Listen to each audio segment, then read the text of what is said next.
Clean, clear truth sorts out the wrong from the right. You and your... You know, this night work's kind of rough, isn't it? That's right. But a camel's always a pleasure. Yes, folks, the pleasing mildness of a camel is just as enjoyable to a doctor as it is to you or me. In a nationwide survey, doctors in all branches of medicine were asked what were included. And according to this nationwide survey, more doctors smoke Camels than any other cigarette. Try Camels yourself, the cigarette so many doctors enjoy. Yes, you saw that correctly. That was a commercial for Camel cigarettes where it states that doctors prefer Camels. Unbelievable what was allowed on our TV in the 50s, 40s and 50s. I am Jay-Z, your host for Flashpoint Radio. Thank you for joining me on this Friday, March 2nd edition, 2012. Remind everyone to follow me on Twitter at Flashpoint Radio, Facebook.com/Flashpoint Radio, and click subscribe right there to stay informed and get updates in your inbox. We're going to get right into some issues. I just played that commercial from the 50s just to show you what the establishment said back then, which, you know, why listen to the establishment? They're usually wrong. And that is going to take us into a local story for any of you who know me, or for any of you from North County, St. Louis. You will want to listen up. This comes to us from STLtoday.com, the Post-Dispatch's website. Headline, lawsuit links illnesses to North St. Louis County Creek. A group of 13 people from North County filed a lawsuit on Tuesday in U.S. District Court alleging reckless and negligent action that caused the cancers and other illnesses. They are suing Mallinckrodt, which has become Covidien Pharmaceuticals, which I did not know that. But Covidien is not a new company. It's an old company that just changed names when lawsuits came about and they got information on them, bad information.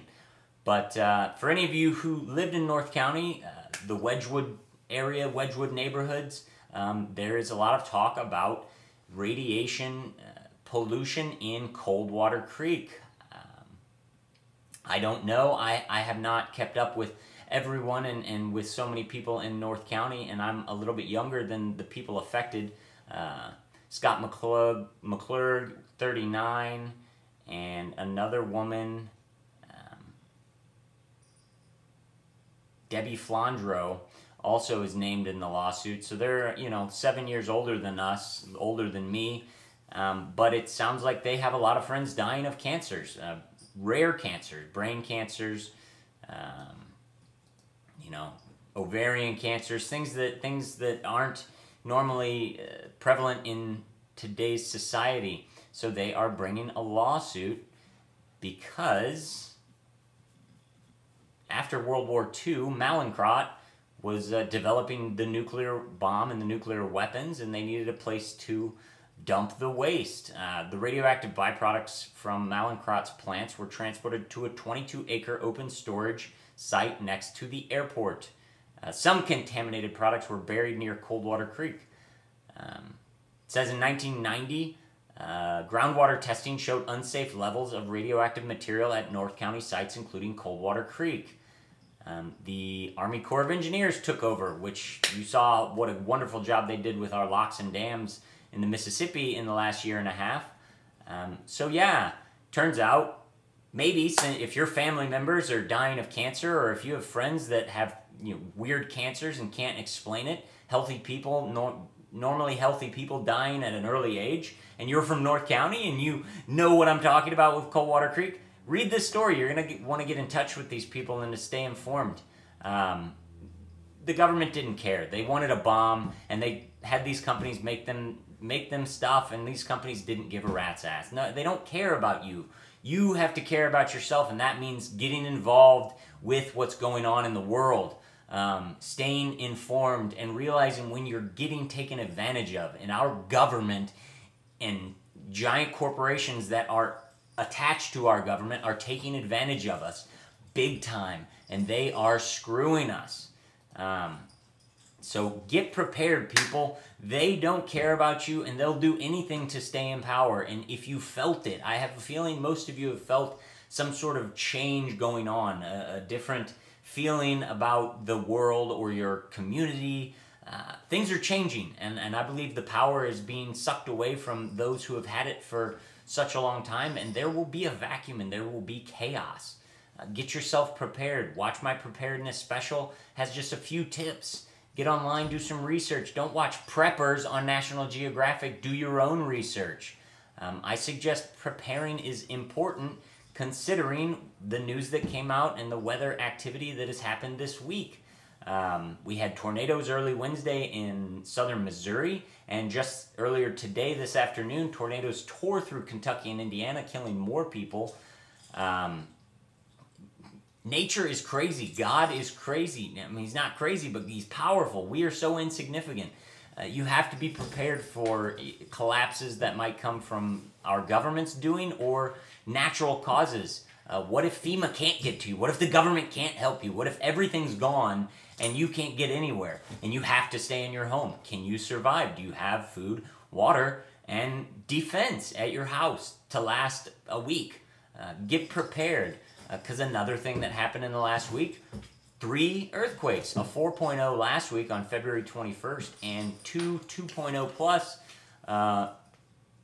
this Monday, I believe, down in southwest Missouri. So earthquakes are, clustering up. The earth below us is shifting all the time, and it's unpredictable, and we can't tell when an earthquake's coming.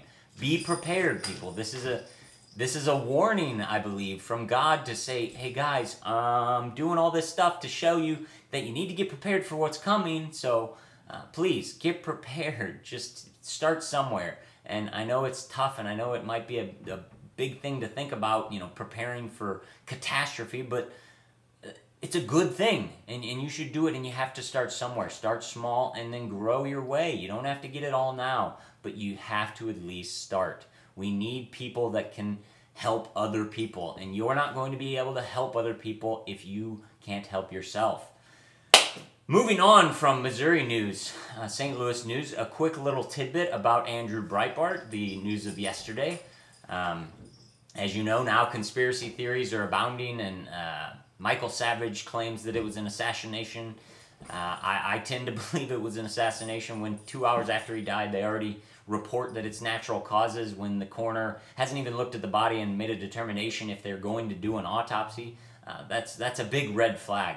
I showed the video on yesterday's Flashpoint where he said that he had videos on Obama and he was going to release them soon. Turns out he was most likely going to release them yesterday. On February 9th, during the Blog Bash event, this comes to us from Infowars.com, in D.C., Breitbart made a prophetic comment that takes on somewhat chilling nature given the fact that he died in the early hours of March 1st. He was speaking to Lawrence Sinclair of Sinclair News, and Breitbart stated, quote, this is a quote from Andrew Breitbart, "Wait till they see what happens on March 1st. Well, Andrew Breitbart, something did happen on March 1st, and that was your untimely death. I plead, as so many other people out there are pleading, release the tapes.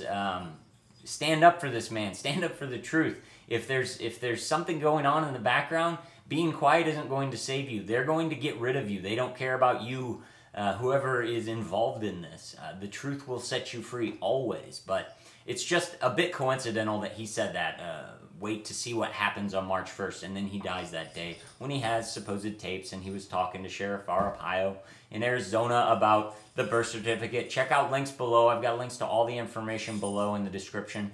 A little bit fishy. A little bit fishy. Moving on to a tough subject for a lot of people. I think it's the main subject that should be on your mind because it is what's happening. It is the power behind what is happening. It is eugenics. It is bioethics. It is man, scientists, PhDs, doctors, bureaucrats, government employees, making decisions for other people, being able to tell you, tell us, tell me what is good for the greater good, what is better for the collective. This comes to us from The Telegraph. Headline, "Killing Babies, no different from abortion, experts say. Okay. Yes, you heard that right. Killing babies no different from abortion, experts say. These two doctors published a paper in the Journal of Medical Ethics. Medical journal. Peer-reviewed. Had to have been peer-reviewed. It was in a medical journal, just like global warming, just like climate change. And they stated, newborn babies are not actual persons and do not have a moral right to life. This comes to us. This was written by two people in Australia, a Dr. Minerva and Giublini, but this was published in the British Medical Journal, in a British Medical Journal blog. I mean, this is mainstream academia. This is the people that are making the decisions for our government. These are the people that are writing our bills. They write our legislatures. They write the bills. They write the bills. Obamacare, written by these type of people. They don't believe you're a human. They don't believe you're, well, they believe you're human. They don't believe you're any higher than any other life form on this planet. And they don't believe that you reach a worth until you can talk and sustain yourself. So children are not of any moral value. They do not have a moral right to life. They argued the moral status of an infant is equivalent to that of a fetus in the sense that both lack the properties to justify the attribution of right to life to an individual. Part of it is true to me, yes, killing a newborn baby is the same as killing a fetus in the womb. I believe, my personal belief. But these people are actually saying that parents should have the right to terminate their child, which they call after-birth abortions. They don't call it infanticide. They call it after-birth abortions. That they can terminate their child if it is born with a disability like Down syndrome. Because it, quote, to bring up such children might be an unbearable burden on the family and on society as a whole when the state economically provides for their care. There's your answer. The state stop providing for care and let people take care of themselves. And those that can't provide for a family will stop having children. They just will, because when parents see their children die, it means something to them and it will make them change their way of life. This is crazy. This is absolutely crazy. This is what people believe in. Go to your local college, look up the heads of the departments, and see what they say on Agenda 21, eugenics, bioethics. See what they say. This is what abortion proponents say, that not only is a fetus not a child, but you're not worthy of life until you can take care of yourself and communicate. Crazy world. We have entered crazy world. And just for an addendum at the end, headline from The Guardian, Dutch mobile euthanasia units to make house calls. So a life-ending van will come to your house in the Netherlands and will end your life.